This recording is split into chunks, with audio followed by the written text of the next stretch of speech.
Bonsoir tout le monde et bienvenue pour cette nouvelle édition de Mediapart en direct, durant laquelle notre rédaction est ouverte aux caméras et remplie par une classe de première ES du lycée Claude Defoy de Bayonne. Oh non, pas Claude Defoy, je me suis trompé, c'est ça? Louis Defoy, je suis désolé. À partir de 20h30, votre soirée sera consacrée aux conséquences de la victoire de Syriza en Grèce avec deux discussions. La première cherchera à comprendre si le parti d'Alexis Tsipras a les moyens de renverser la table européenne ou s'il est déjà en train et contraint de devoir renoncer à certaines des promesses d'une autre politique qui lui ont permis d'accéder aux commandes. La seconde s'intéressera, elle, aux conséquences ou aussi à l'absence de conséquences du sursaut Syriza sur la gauche française. Avant cela, la séquence traditionnelle de nos retours sur enquête, mais tout de suite, pour une petite cinquantaine de minutes, nous remontons aux sources de l'antisémitisme européen, en compagnie de Pierre Savy. Bonsoir. Bonsoir. Vous êtes maître de conférences en histoire médiévale, donc, à l'université Paris-Est Marne-la-Vallée, et vous publiez l'édition critique d'un texte de réformateur Martin Luther qui date de 1543 et qui s'intitule « Des Juifs et de leurs mensonges ». C'est publié chez Honoré Champion. Alors, avant de s'intéresser à ce texte glaçant à mains égards, on va voir tout ce qu'il contient et d'essayer de saisir en quoi il nous permet de voir à la fois les proximités, les différences entre anti-judaïsme et antisémitisme et les parallèles possibles ou impossibles entre la haine médiévale des Juifs et les formes d'hostilité contemporaine. J'avais une question double qui était pourquoi publier ce livre aujourd'hui ? Et pourquoi est-ce que c'est la première fois que ce livre est traduit en français, quand même 450 et quelques années après? Oui, vaste question. Je pourrais commencer par la fin, par la deuxième, et essayer de comprendre pourquoi ce long moment. Bon, on peut invoquer des raisons générales. On traduit assez peu en France. C'est un livre qui est traduit de l'allemand. C'est un allemand difficile. Et j'ai eu un peu de peine à trouver un traducteur, Johannes Honigmann, qui a fait un très beau travail de traduction. Mais j'en ai cherché longtemps de traducteurs susceptibles de faire ce travail. Mais plus généralement, je crois quand même qu'on peut aussi dire que voilà, il y a eu sur ce livre une espèce de... C'est un livre qui est connu, qui est très cité par les historiens qui travaillent sur ces questions-là, mais qui, en revanche, n'avait jamais trouvé de traducteur et d'éditeur parce que c'est un livre très antipathique. Les œuvres de Luther ne sont pas toutes traduites, loin de là. Il y a une partie d'entre elles qui est traduite à Genève, dans une maison d'édition qui fait beaucoup de choses. Il y a un volume de Pléiades dans lequel ce traité n'est pas, évidemment. Et je pense qu'il y a une certaine réticence, peut-être, en tout cas dans les dernières dizaines d'années, à publier un livre de cet ordre. J'ai eu du mal à trouver un traducteur, j'ai eu aussi beaucoup de mal à trouver un éditeur pour ce livre, et je suis très heureux d'avoir trouvé avec Honoré Champion un éditeur qui fasse le livre. Simplement. Le titre posait problème, effectivement. Si ça avait été que ça, on aurait pu imaginer de le retitrer en spécifiant que le titre original allemand, ça voulait dire « Des Juifs et de leurs mensonges », mais on aurait pu parler d'écrits juifs ou faire une paraphrase, un traité anti-judaïque ou antisémite de Martin Luther. Je trouve ça mieux de mettre le vrai titre. Mais le sous-titre que vous avez lu très précisément, d'ailleurs, porte l'adjectif critique, qui est à prendre dans les deux sens du terme. C'est une édition critique au sens scientifique, il y a des notes, etc. Mais c'est aussi et surtout peut-être une approche critique de ce texte. Enfin, il ne s'agit pas de le défendre, mais je crois que c'est évident. Alors, vous écrivez dans la longue introduction que vous faites à ce texte que pourtant, l'antisémitisme contemporain ne trouvera pas tellement de matière à moudre dans la lecture d'un tel texte. Et en même temps, vous dites que, conformément au principe du stratège militaire chinois Sun Tzu, il vaut mieux connaître ses ennemis. Est-ce que vous pouvez préciser pourquoi est-ce que vous dites ça, qui se situe un peu de deux champs? À la fois mieux connaître quand même le discours antisémite d'un Luther et en même temps dire qu'il n'existe pas de continuité totale entre l'antisémitisme ou judaïsme, on va y venir, médiéval, et les formes d'hostilité contemporaine envers les Juifs. Ouais, c'est une bonne question. Il y a peut-être une petite contradiction. Peut-être que la première partie de ce que vous avez dit, c'est un vœu, en fait. Je souhaite que ce livre ne fasse pas l'objet de récupération. Je crois quand même que dans sa majorité, ce livre n'est pas tellement récupérable. Les gens qui aujourd'hui tiennent des propos antisémites et qui sont terriblement nombreux utilisent quand même des arguments qui appartiennent à une autre réalité. Bon, dans le détail, on pourrait quand même trouver des choses qui font écho. Il est beaucoup question de l'usure et donc du rapport des Juifs à l'argent. Bien évidemment que c'est quelque chose qui pourrait être récupéré. Après, une réponse peut-être un peu plus académique, mais quand on fait de l'histoire ou plus généralement des sciences sociales, on croit que c'est bien de faire la vérité, même au prix d'un certain risque. Enfin, moi, je trouve ça bien de faire connaître ce livre et ça me pose pas tellement de problèmes de ce point de vue-là. Mais même si effectivement il faut se garder de tout terreur chronologique ou téléologique, d'imaginer, on ne va pas faire de Luther le responsable 450 ans après l'écriture d'un tel texte de la destruction des Juifs d'Europe. vous citez aussi en introduction cette phrase quand même assez troublante du procès de Nuremberg de Julius Streicher qui dit après tout, en fin de compte, Luther serait aujourd'hui à sa place sur le banc des accusés si des juifs et de leurs mensonges avaient été versés au procès. Oui, mais on peut ne pas être d'accord avec ce nazi notoire qui disait ça. Vous avez raison, lui a essayé de le récupérer. Ils ont récupéré pendant toute la période nazie les écrits anti-judaïques de Luther.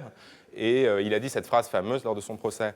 On peut ne pas être d'accord. Et en tout cas, on peut rappeler quand même que comme vous l'avez dit, être à l'origine d'une tradition ou s'inscrire dans une tradition qui finit de manière épouvantable, c'est pas nécessairement être la cause. Enfin, c'est les vieux propos de Marc Bloch sur cause et commencement qu'il ne faut pas mélanger. Hein. C'est des propos très connus des historiens. L'idole des origines, ça consiste à croire que ce qui commence un processus, disons antisémitisme, eh bien, va expliquer toute la suite. C'est pas comme ça que ça se passe. En histoire, il y a des choses qui font qu'en effet, il ne peut pas être jugé pour ce qui se passe 5 siècles plus tard. Bon, ça ne veut pas dire qu'on a de la sympathie pour cet écrit, mais le travail de contextualisation, d'historicisation, il est fondamental et il consiste à dire que ce qu'il écrit s'inscrit dans un temps et d'autres que lui n'écrivaient pas des choses aussi épouvantables. Donc il ne s'agit pas de dire que c'est un texte formidable, mais ça n'a pas de sens de ce genre de procès. Ça me paraît certain. Mais alors sans en faire effectivement, en distinguant cause et commencement, est-ce que, avant d'en venir vraiment à ce que contient ce texte, parce que c'est un texte, on va le voir, assez hétérogène, où il y a à la fois de l'exégèse biblique de très haut niveau, on va dire, et puis des propos totalement scatologiques, insultants, enfin, donc il est aussi pas facile à manier pour des raisons également formelles. Mais juste avant ça, quand même, si on continue sur cette question-là, est-ce que, bien évidemment, il existe aujourd'hui des formes contemporaines d'antisémitisme qui n'ont rien à voir avec ce qui s'est créé au Moyen-Âge, enfin, ou du moins développé au Moyen-Âge, lié notamment parfois au conflit israélo-palestinien qui évidemment n'existait pas. Est-ce que quand même, vous repérez en débit des abysses, hein, vous citez ce terme, qui peut exister entre le passé et le présent, surtout avec plus de 4 siècles d'écart, est-ce que vous repérez quand même des permanences, des continuités entre la haine des Juifs de l'époque médiévale et les hostilités contemporaines? Oui, tout à fait. Alors, peut-être que ma position est minoritaire au sein de ma profession d'historien, mais moi, je suis plutôt sur des thèses continuistes. Et là, je ne crois pas qu'il y ait de paradoxe dans ma position. C'est-à-dire que dire, d'une part, qu'il n'est pas responsable des crimes des nazis n'est pas contradictoire avec dire, d'autre part, que oui, il y a des choses qui... Cette espèce de débat que je trouve un petit peu vain parfois sur le mot de racisme ou d'antisémitisme, est-ce qu'il est pertinent de parler d'utiliser ces catégories pour des siècles reculés?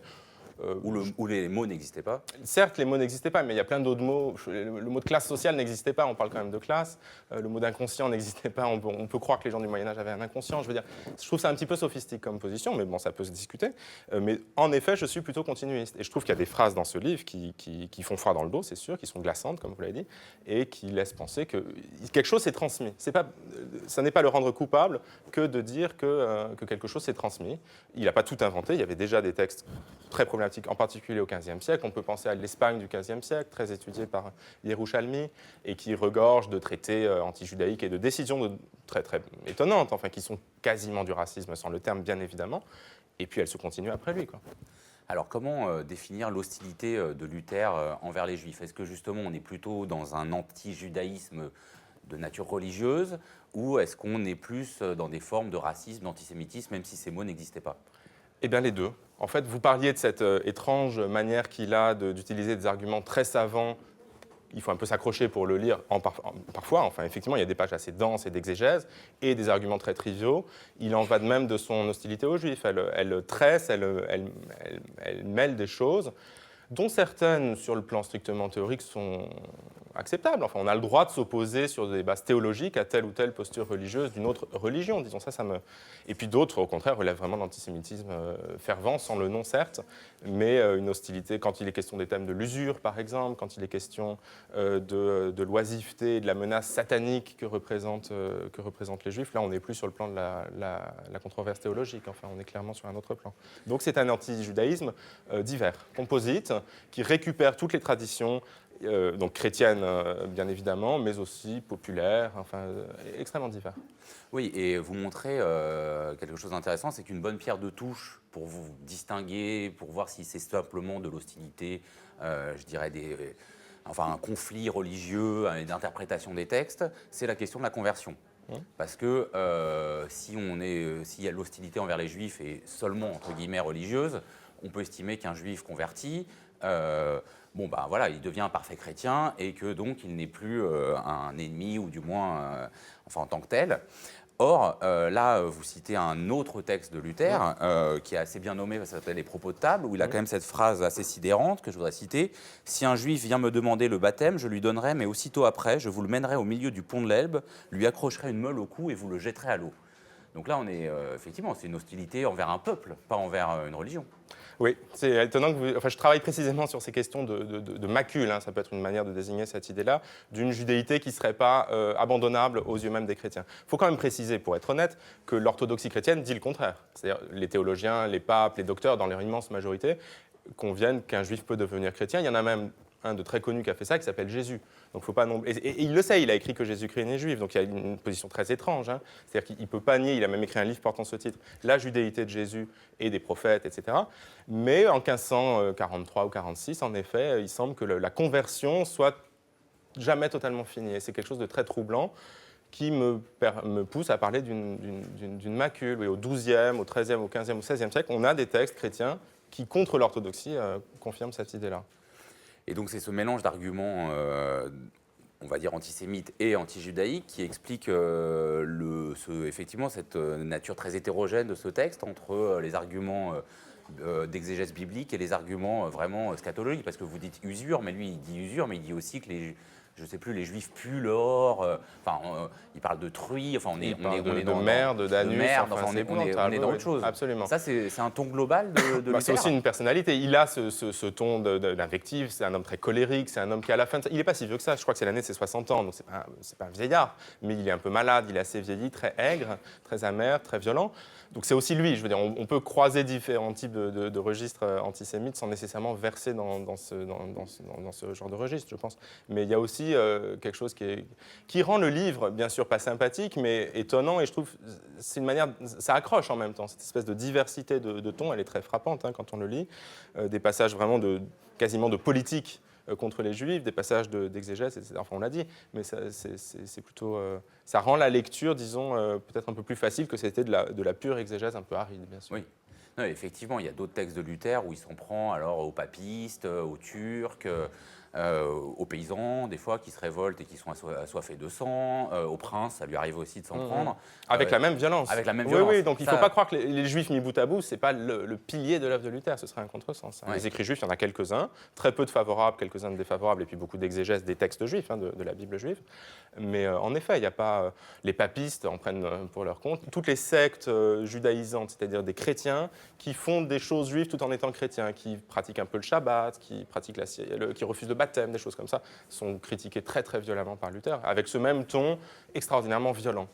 Oui, violent et mélangeant les arguments. Oui, mais nous, de manière rétrospective, bien évidemment, avec ce qui s'est passé au XXe siècle et aujourd'hui, ça donne aux propos contre les Juifs une couleur plus dramatique. Enfin, je crois que bon, c'est comme ça. Enfin, on peut dire que c'est l'anachronique, mais c'est ainsi qu'on est. On lit ça quand même en sachant que les anabaptistes n'ont pas eu la même histoire que les Juifs, quoi. Oui. Mais il n'a pas quand même une forme d'obsession, parce que vous soulignez le fait que 3 jours avant de mourir, son dernier prêche, c'est encore pour s'en prendre aux Juifs. Oui, à la fin de sa vie, il y a quelque chose comme une obsession. Ouais. Visiblement, il a écrit coup sur coup plusieurs livres en 1543. Comme vous le dites, il a prêché juste avant de mourir contre les Juifs. Oui, visiblement, depuis 1530, il y a ce qu'on appelle classiquement, on peut en débattre, un revirement. C'est-à-dire qu'après avoir été plutôt favorable aux Juifs, il leur devient franchement hostile. Il lui reste donc 16 ans à vivre. Et dans les toutes dernières années de sa vie, il y a une obsession, c'est sûr.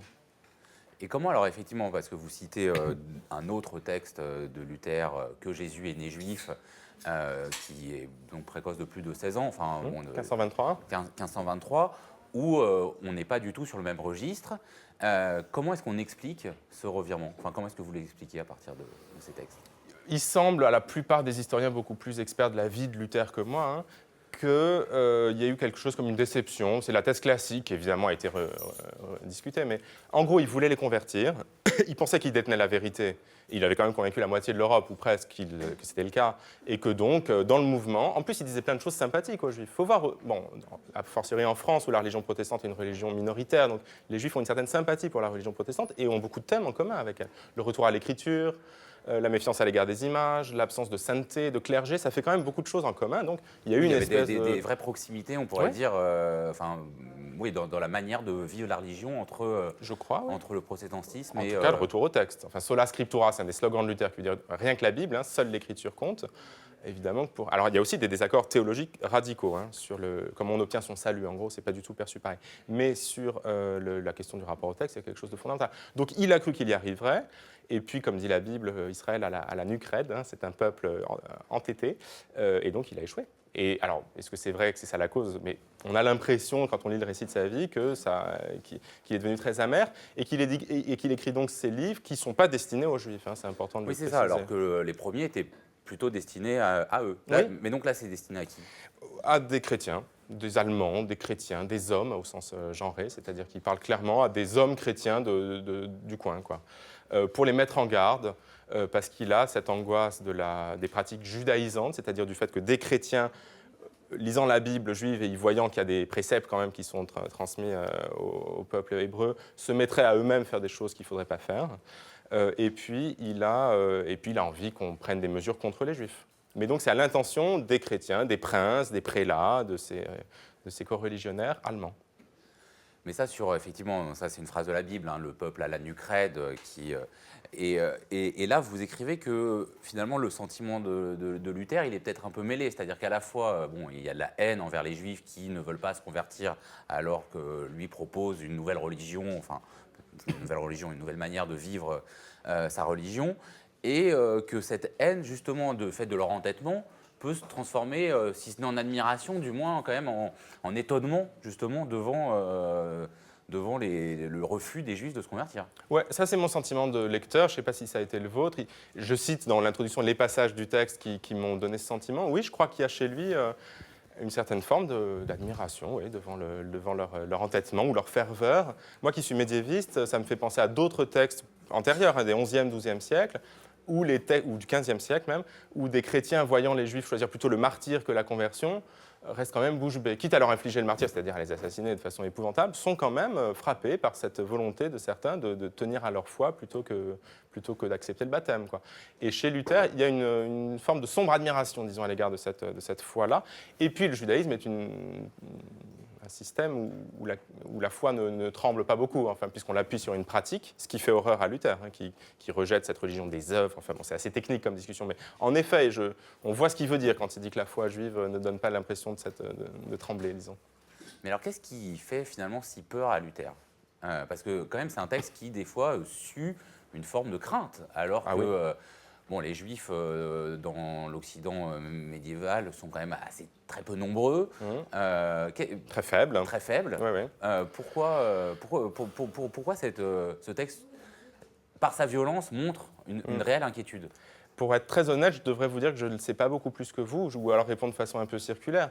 Il a très très peur d'eux, et je crois qu'il est très sincère, parce qu'il croit qu'ils sont les fils du diable, qu'ils sont vraiment un danger très réel, mais ce n'est pas une vraie réponse. Pourquoi il croit ça? On peut parler des causes de l'antisémitisme, c'est une vaste question, mais je crois qu'il y a vraiment une conviction de cette dangerosité, et disons socio-économique, ils aspirent les richesses, etc., et quasiment qui relève du salut, quoi. C'est-à-dire que si on accepte dans une société chrétienne ces gens-là qui sont diaboliques, eh bien, on encourt les pires risques.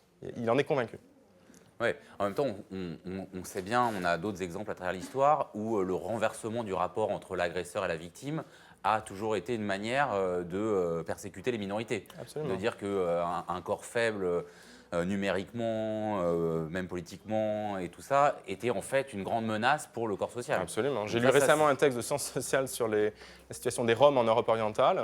De notre point de vue, on considère que c'est un danger, on pourrait même parler de la France, à vrai dire. Et bien oui, en effet, il y a des gens qui sont terrorisés à l'idée que ces populations faibles et peu nombreuses causent on ne sait pas trop quel dommage. Donc c'est effectivement quelque chose qu'on retrouve. Mais est-ce que ça nous satisfait comme explication? Il reste une part d'étrangeté quand même dans cette croyance. Alors, quels sont, parce qu'effectivement, c'est un texte qui est glaçant non seulement par ce qu'il dit des Juifs, mais aussi par le fait qu'il veut des mesures pratiques. Oui. Quelles sont les mesures concrètes proposées par Luther pour se débarrasser de ce qu'il juge être un grand danger? Oui, c'est le passage le plus souvent cité par Paul Yakov, le grand historien de l'antisémitisme, par les collègues qui utilisent ce traité. En effet, il y a des recommandations pratiques à la fin. Alors, je ne les connais pas par cœur parce qu'on a une première série, puis une deuxième série, à l'intention des prélats et à l'intention des princes. Sans qu'il y ait le mot, disons, ce qu'il semble suggérer, c'est une expulsion. c'est une expulsion. Il semble inviter d'abord à des destructions. Alors là, il y a eu beaucoup de mises en parallèle avec la nuit de cristal. Bon, c'est vrai que c'est frappant, mais en même temps, c'est assez trompeur que de faire cela. C'est-à-dire qu'il invite à brûler les synagogues, à détruire les livres juifs, à interdire finalement l'enseignement de la Torah et la pratique religieuse. Et si un prince vraiment convaincu de la véracité de ce traité voulait mettre en pratique les recommandations, je crois que ça se serait terminé par une expulsion des populations juives. Pas d'extermination, faut-il le dire? Oui, peut-être c'est quand même bien de le préciser. Enfin, on n'est pas dans un projet. Le projet exterminateur, voilà, c'est pas pour tout de suite, quoi. Enfin, c'est quand même une triste invention du XXe siècle. D'accord, mais donc l'extermination, ce serait quand même le seul point, sans faire de comparaison absurde, qui distinguerait le projet de Luther du projet nazi? C'est-à-dire que Enfin, en même temps, l'extermination, c'est tout le projet nazi. Oui. Et puis par ailleurs, ils veulent construire une société comme ci, comme ça. Mais concernant les Juifs, sans doute, mais c'est un gros point. Enfin, c'est vraiment... Oui, vous avez raison. Il y a beaucoup de choses en commun dans la manière de les considérer. Alors, les nazis qui ont une relation compliquée avec la chose religieuse, disons, thématisent moins la notion de diable, la lecture faussée de la Bible. Ils s'en fichent peut-être un peu. L'essentiel de ce que dit Luther, c'est quand même que les Juifs se trompent sur la Bible, ce que les chrétiens appellent l'Ancien Testament. Les Juifs le lisent mal parce que l'Ancien Testament annonce Jésus. Ça, les nazis, ils ont une approche beaucoup plus raciale, évidemment, que Luther. Mais en termes de recommandations, oui, c'est expulsion ou une soumission, une dégradation radicale d'un côté et extermination de l'autre, ce qui fait une grosse différence. Oui, parce que quand même, quand on lit ça, bon, évidemment, il y a quand même forcément des phrases, des parallèles qui sont frappants, et on sait que effectivement, les nazis ont quand même tenté de récupérer ces écrits à plusieurs reprises. Mais c'est vrai qu'on se demande un peu comment ça fonctionne, et ça circule, parce que il y a un livre récent d'un historien, Johann Chapoutot, qui a fait un livre qui s'appelle La loi du sang, où il montre à quel point, au fond, le cadre mental nazi était aussi anti-chrétien. Donc en gros, il récupère un Luther chrétien contre les Juifs, mais tout en étant, je pense, embarrassé, ou alors en tout cas sans du tout se servir des idées chrétiennes anti-juives, c'est ça? Oui, c'est un peu ça, ouais. Je crois qu'ils ethnicisent, ils volquisent, enfin, ils utilisent les notions, ils germanisent, disons, Luther, ils en font une espèce de champion de la nation allemande, maniant l'allemand et contribuant à le faire évoluer, etc., etc. Tandis que la dimension plus religieuse et théologique, elle est moins présente dans le discours, c'est vrai. À côté de quoi, sur le plan plus sociologique, ça enlève rien au livre que vous avez évoqué de Chapoutot, mais bon, le vote protestant, c'est un peu douloureux de dire ça, mais en effet, le vote protestant et le vote catholique en Allemagne, ils sont très, très, très, très clairement polarisés. Et la carte du vote nazi et du vote protestant sont terriblement identiques, au micro-canton près, quoi. Enfin, ouais, c'est des documents qui sont accablants. Ça ne veut pas dire qu'il y a de responsabilité, ça ne veut pas dire qu'on n'a pas le droit d'être un protestant. Mais voilà, c'est très très frappant en Allemagne, quoi. Ça, les documents sont très nets. Et justement, quand on lit ça, on se demande comment les églises protestantes, réformées, qu'est-ce qu'ils ont fait de cet héritage? Les églises réformées ne sont pas centralisées comme l'église romaine catholique, il n'y a pas de pape.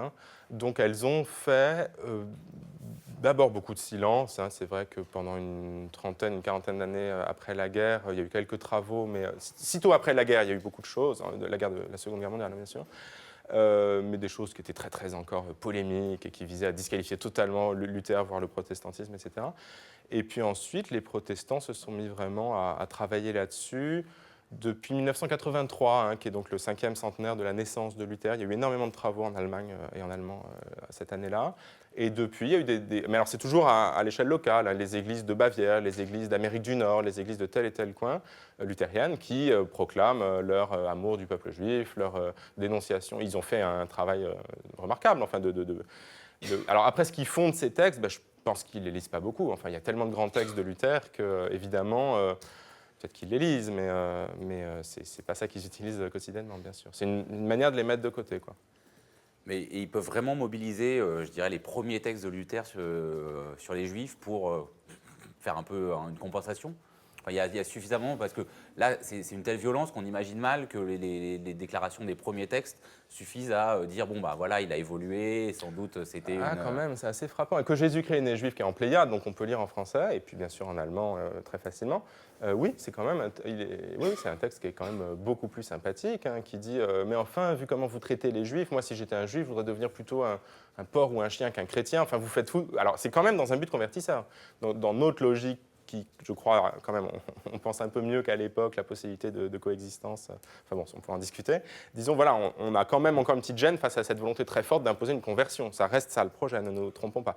Mais avec une bienveillance qui est sans comparaison avec ce qu'il y a là. Ouais, c'est très très différent, très contrasté. Alors, effectivement, cette gêne qui reste vis-à-vis du projet de la conversion, comme ça, on a l'impression qu'on parle de choses très très anciennes. Mais vous avez publié un article dans la Vie des idées, la revue en ligne, qui montre que ça peut encore circuler, puisque pas plus tard que sous Benoît XVI, cette question de la prière pour les Juifs a ressurgi. Est-ce que vous pouvez nous raconter comment? Oui, c'est une histoire un peu compliquée, mais Benoît XVI avait facilité, disons, la possibilité pour les prêtres qu'il voulait, en accord avec leurs ouailles, etc., de retourner à une liturgie en latin, comprenant un passage où on prie pour que les Juifs se convertissent, quoi. Donc une sorte de retour à la vieille thèse de l'aveuglement des Juifs, et on prie pour que le Seigneur leur rende la vue, en quelque sorte, qu'ils comprennent leur erreur, etc.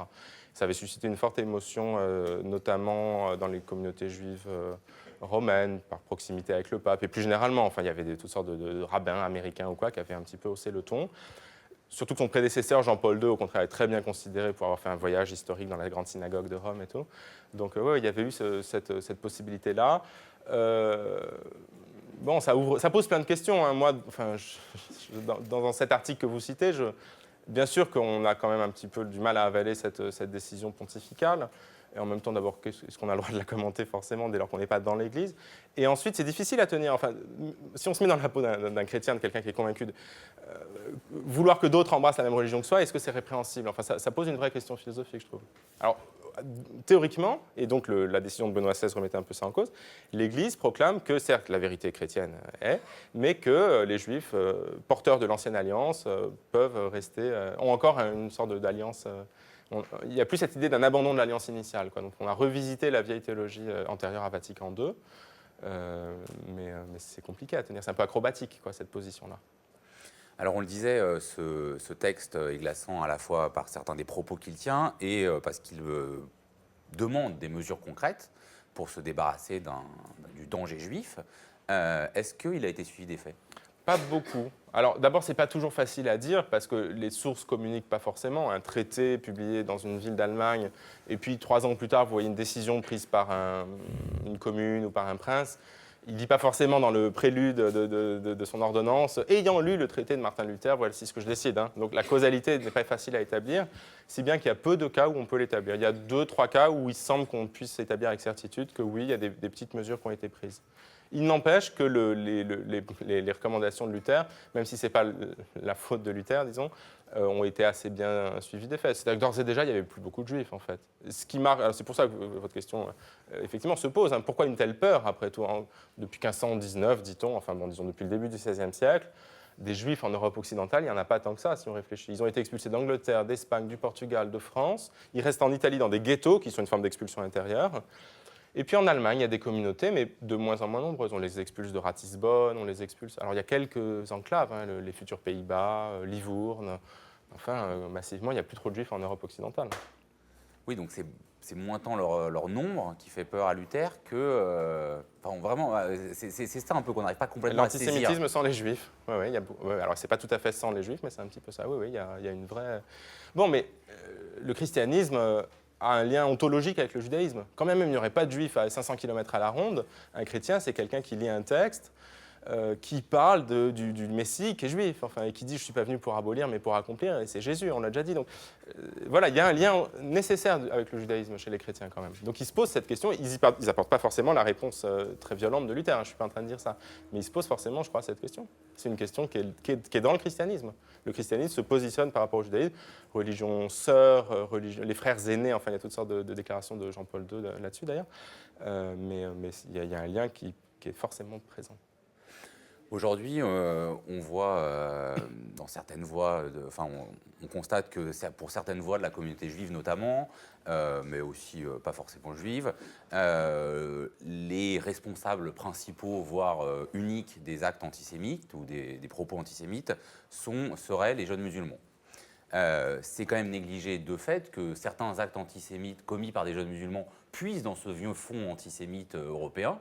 Moi, je pense par exemple au gang des barbares, où c'était voilà, des gens qui avaient enlevé un juif qui vivait, qui travaillait à proximité d'ici, parce que forcément, comme il était juif, il était riche. Donc là, on n'était pas dans le cadre d'importation du conflit israélo-palestinien ou de choses comme ça. Non. Donc c'est à la fois négliger ça, et c'est sans doute oublier le fait qu'au Moyen-Âge, il valait sans doute pour un juif mieux vivre en terre d'islam qu'en terre chrétienne. Comment est-ce qu'on explique la différence voilà, de situation, de position des juifs dans le monde musulman et dans le monde chrétien à l'époque médiévale? On la constate. Est-ce qu'on peut l'expliquer simplement? Je ne sais pas. Il y a ce livre traduit en français de Mark Cohen qui évoque cette question-là. En effet, on a vraiment l'impression, sans reverser dans une vieille légende dorée selon laquelle, dans l'islam médiéval, toutes les religions coexistaient très harmonieusement, on a quand même l'impression que c'est mieux, pour paraphraser le titre de ce livre que j'évoque, de vivre sous le croissant plutôt que sous la croix, quoi. Et que le sort est plus enviable. Pourquoi? Il y a plusieurs réponses possibles. Peut-être qu'on peut penser à ce qu'on vient de dire tout à l'heure, c'est-à-dire cette idée que le lien avec le judaïsme serait nécessairement plus problématique pour le christianisme, tandis que l'islam, avec ce statut de dhimmi, parvient peut-être mieux à articuler, disons, une diversité, surtout dans des espaces politiques le beaucoup dhimmi, plus vastes. ça permet en fait aux gens du livre, chrétiens, juifs, en échange quand même d'une soumission et d'un tribut, de vivre voilà, en terre d'islam. Oui, le dhimmi, c'est ce statut, oui, exactement, de minorité religieuse pour les gens du livre, donc juifs et chrétiens, en échange d'un tribut et d'une dégradation nette, hein, mais d'être toléré. Alors, dans l'Occident médiéval chrétien aussi, il y avait une tolérance, mais elle était plus rude à l'égard des juifs. Et est-ce qu'il y a aussi donc il y a des raisons peut-être théologiques, on pourrait dire. Est-ce qu'il y a aussi vraiment des raisons économiques dans le rapport au monde marchand, dans aussi le fait que le monde, les terres d'islam étaient beaucoup plus hétérogènes ethniquement? Oui, je pense que c'est des espaces politiques beaucoup plus vastes et hétérogènes et qui donc font peut-être plus facilement de la place à une diversité. La pensée très unitaire de l'Occident comme une chrétienté avec une seule foi, elle a fini par rendre difficile la position des Juifs, c'est sûr. Mais ce que vous disiez, c'est vrai que c'est très important parce que ça permet de ne pas essentialiser la position musulmane par rapport aux Juifs. Moi, je suis quand même de ceux qui croient, mais bon, en effet, la plupart des actes commis aujourd'hui contre les Juifs, même si le cimetière d'Alsace, ce n'était pas le cas, hein, et l'affaire Halimi, c'est peut-être plus compliqué, et vous avez raison de le rappeler, mais la plupart des actes très violents sont commis au nom de l'islam, à tort sans doute, mais au nom de l'islam. Mais ça n'a pas toujours été ainsi. Donc ça, c'est très important de le rappeler. Là, en 2000 ans, oui, les choses ont énormément... Oui, c'est ça, parce que l'idée d'une symbiose judéo-arabe a quelque chose d'un peu mythique, mais c'est moins mythique que un discours qui a aussi été tenu, notamment après la guerre des 6 jours, après 67, que les Juifs avaient toujours été persécutés par les Arabes dans l'histoire. Tout à fait, oui. Ben, ça, c'est vraiment Mark Cohen, hein, encore une fois, qui dit ça. L'histoire est fille de son temps, quoi. Mais c'est dommage, mais c'est comme ça. C'est-à-dire qu'en effet, il y a une certaine historiographie israélienne qui s'est mise à ruiner cette légende dorée et à créer une légende selon laquelle, vraiment, ça n'avait jamais été possible. Et donc, une séparation radicale était quasiment éternellement nécessaire entre juifs et arabes, entre juifs et musulmans. Chose que l'histoire dément, en effet. Ouais. Est-ce qu'on peut comparer la déception de Luther et de Mahomet quand ils ne réussissent pas à convertir les Juifs? Oui, peut-être. Oui. C'est une suggestion qui est intéressante. Il faudrait voir ce que disent Même si Mahomet n'a jamais écrit de libelle comme ça anti-juif. Non, en effet. Ce serait intéressant de le faire. Moi, je n'ai pas les moyens de le faire parce que je ne connais pas c'est un autre continent. Hein. Enfin, il faut maîtriser les sources arabes. Il faut connaître beaucoup mieux que je ne le fais ces choses-là. Mais ce serait intéressant de le faire. Moi, j'esquisse une comparaison, en ce sens qu'on sait que Mahomet a subi cette déception. En revanche, oui, la comparaison fouillée et précise, il faudrait la faire. Et quels sont, parce que bon, les Juifs n'ont pas été persécutés en tout temps et en tout lieu, quels sont dans l'histoire médiévale ou moderne les espaces où justement, les espaces géographiques et politiques, où les systèmes religieux dans lesquels les Juifs n'ont été ni persécutés, ni discriminés? Est-ce qu'on peut en tirer quelque chose? Oui. Alors globalement, à l'époque médiévale, ils ont été tolérés. C'était la seule minorité religieuse tolérée. Les hérétiques étaient par définition pas tolérés, les païens non plus, et d'autres religions, il y en avait guère. Présence musulmane très très rare en fait, hein, dans l'Occident médiéval chrétien, sauf en Espagne.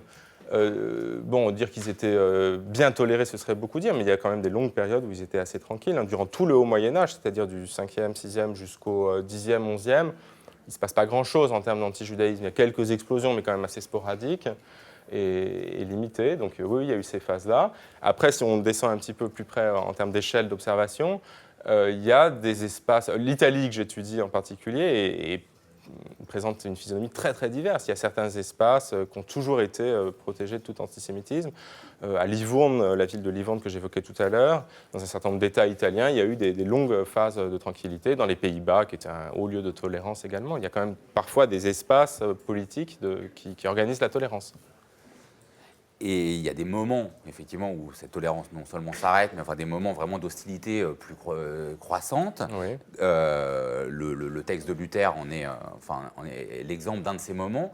Comment est-ce qu'on peut expliquer qu'il y a quand même des variations dans la haine? Est-ce que c'est aussi l'effet des sources qu'on en a? Parce que c'est un moment où sont davantage produits des textes qu'on garde, Oui. alors qu'on n'a peut-être pas accès à tous les actes, évidemment, antisémites ou anti-judaïques qui ont été commis dans l'histoire. Est-ce que vous pouvez repérer des raisons à ces moments? Je ne crois pas que l'effet source marche ici, parce que les traités, certes, il y en a plus qui sont écrits en 1543 qu'en 1043, mais les décisions prises ou les attaques attestées contre les communautés juives, etc., on voit quand même qu'elles sont plus ou moins nombreuses. Et on voit qu'il y a une espèce de... Alors évidemment, c'est de la longue durée, donc on pourrait en débattre, hein, mais on dit classiquement que c'est à partir de la fin du XIe siècle, et de la première croisade, que ça commence à prendre une mauvaise tournure en Occident, et c'est de pire en pire jusqu'au XVIe siècle, quoi. Et puis ensuite, c'est au XVIIIe siècle, avec le processus d'émancipation, avec la Révolution française, la Révolution américaine, etc., qu'il se met à être pensable de concéder l'égalité des droits à d'autres groupes, notamment aux Juifs. Et on arrive à savoir pourquoi au XIe siècle, ça commence à monter? On propose des hypothèses assez complexes. Il y en a qui parlent d'une société qui se ferait toujours plus persécutrice pour assurer le renforcement de l'emprise qu'exercent les papes, par exemple, sur la société, qui passerait par une définition toujours plus ferme des minorités. Il y en a qui disent, je crois que c'est assez vrai, que la construction des États-nations, avant la lettre, en tout cas le renforcement des structures étatiques, à partir du XIIIe siècle, disons, occasionne quand même un durcissement, une volonté de la part des rois de construire des espaces assez homogènes dans lesquels n'habiterait plus, je crois que c'est Charles VI qui a cette formule, ni juif ni païen. Alors que 500 ans plus tôt, ça lui aurait paru loufoque de dire ça. Et puis le droit pontifical n'a pas tellement bougé. Il dit qu'en gros, les juifs, il faut les tolérer. Mais du côté de la construction des États-nations. Donc voilà, il y a plusieurs pistes, si vous voulez, quoi. Un Occident qui serait toujours plus persécuteur, parce que les juifs ne sont pas seuls dans ce cas-là. Si on évoque les lépreux, si on évoque les sorcières au XVe, XVIe siècle, XVIIe siècle, il y a d'autres groupes qui ont fait les frais de cette volonté de construire une société plus unitaire. Alors c'est vrai que c'est une thèse très mécanique, très globale, dont on peut débattre, qui postule quand même une espèce de mentalité avec laquelle on peut ne pas souscrire à cette idée, disons. Et puis, oui, je crois qu'il y a les États-nations qui pèsent lourd. Il y a aussi des causes d'histoire intellectuelle, ça existe. Il y a aussi l'évolution de l'histoire religieuse en particulier, qui fait qu'à certains moments, les choses se détériorent très vite. Oui, et ça pose deux questions. Ça pose... Est-ce qu'on peut, même si c'est un peu mécanique, du coup, tisser un lien entre, au fond, une démarche autoritaire et la persécution de minorités faibles? Oui. Y compris pour des raisons bassement matérielles. Si l'un des plus épouvantables rois de ce point de vue-là, ça a été Philippe IV le Bel, qui expulse tous les juifs du royaume en 1306.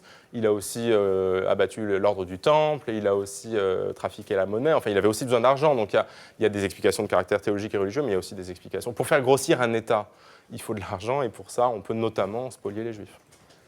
Et sur justement la circulation entre cet antisémitisme populaire et cet antisémitisme et judaïsme intellectuel, venant des clercs, alors c'est pas un bon terme clerc pour Luther, mais venant en tout cas des intellectuels, ça rappelle aussi ce qu'on oublie souvent, c'est-à-dire que c'est très bien partagé, la persécution ou l'hostilité envers les minorités selon les classes sociales.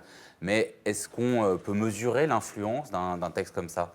Est-ce que vous disiez que sur les mesures, on savait pas, il y avait sans doute, ça avait été suivi de quelques mesures. Pas très nombreuses, oui. Mais dans la constitution d'une idéologie qui puisse après devenir plus généralisée. Est-ce que ça, on a les moyens d'en savoir quelque chose ? Si on ne veut pas faire ça au doigt mouillé, mais si on veut vraiment de façon empirique observer ça, alors il faut se pencher sur la réception de ce traité. J'ai essayé de le faire, mais rapidement, ce serait un travail en soi qui prendrait des mois, mais ce serait intéressant. Entre 1543 et disons 2015. Ce qu'on observe, c'est une redécouverte du texte au XIXe siècle et une récupération évidente de la part des antisémites et des nazis, notamment au XXe siècle, enfin dans les années 20-30. Mais l'influence de ce texte-ci, elle est très difficile à isoler. Enfin, c'est sans doute pas le texte de Luther le plus lu. Il a été lu. Il a toujours, bien sûr, dans les œuvres complètes, on le faisait figurer quand on rééditait les œuvres complètes au XVIe, XVIIe siècle en Allemagne.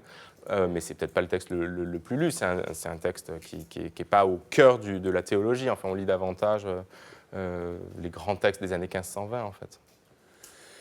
Et puisque vous avez suivi la réception de ce texte quand même jusqu'en 2015, même si sans en faire un travail à part entière qu'il demanderait, j'ai un peu exagéré tout à l'heure quand j'ai dit qu'il n'y avait pas de traduction en français. Vous dites que c'est la première traduction en français avec une édition critique et savante, mais c'est un texte qui circule en français sur quelques sites antisémites. Ouais, alors oui, mais alors je crois que ces braves gens ont travaillé sur la traduction anglaise. Hein.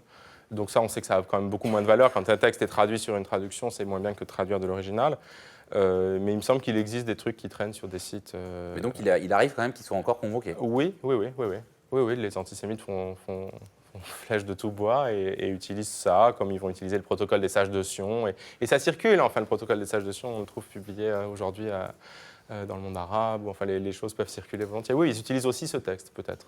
Mais de traduction en française d'après l'original, à ma connaissance, il n'y en avait pas. Enfin, je suis sûr qu'il n'y en avait pas. Et donc, pour la petite histoire, Honoré Champion évite de le mettre en vitrine pour ça. Honoré Champion m'a dit, le même libraire que vous évoquez, qu'en effet, il ne voudrait pas que des gens l'achètent en trouvant que c'est super de dénoncer les mensonges des Juifs. Quoi. Donc, ils le vendent quand même, mais pas en vitrine. Et Honoré Champion, malgré ça, je leur tire quand même mon chapeau parce qu'ils ont accepté de publier le livre. Et comme je le disais tout à l'heure, c'est difficile. Enfin, il faut un certain courage pour publier dans notre triste époque un livre comme ça. Mais je crois que c'est utile de le faire. Alors j'ai une dernière question rituelle, mais qui prend un peu plus de sens quand il y a un historien qui vient ici à Mediapart. Mais là, après ce que vous en avez dit, ça prend un peu plus de sens. Est-ce que pour vous, il y a des leçons à tirer de l'histoire ? C'est une réponse oui-non ? Non, pas du tout.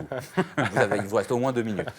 Des leçons ? Oui. Je crois quand même qu'on peut apprendre des choses de l'histoire. En disant ça, je me rends bien compte que il faudrait que vous me disiez si je me trompe. Je crois que mes collègues disent plutôt non. Hein. C'est-à-dire qu'on vit quand même dans les années 2000-2010 une période de repli de l'histoire qui était plus assurée du savoir et des leçons qu'elle produisait dans les années 1960 ou encore 70. Mais je crois quand même qu'on peut tirer des leçons, ouais, qu'on peut apprendre déjà qu'un autre monde fut possible, donc un autre monde est possible. Apprendre qu'en dépit de ce qu'on croit parfois, l'articulation, la coexistence de groupes extraordinairement divers était pensable. Enfin oui, je crois qu'il y a des leçons, mais des leçons prudentes, et pas des injonctions politiques, par exemple. Ça, oui, je crois qu'on peut essayer de tirer des leçons de l'histoire. Et puis, alors, si on veut se recentrer sur ce livre-ci, oui, on peut quand même... le but était quand même de mettre l'accent sur le fait que voilà, il y avait un livre épouvantable écrit par l'un des plus grands théologiens du XVIe siècle et que ce serait bien de ne pas l'oublier. Donc c'est déjà une petite leçon. Merci beaucoup, Pierre Savy. Donc, vous établissez l'édition critique du texte de Martin Luther, des Juifs et de leurs mensonges, datant de 1543. Merci beaucoup. À 20h30, la soirée du Mediapart en direct se continue avec 2 discussions autour des conséquences de l'arrivée au pouvoir de Syriza en Grèce. Merci beaucoup. Merci.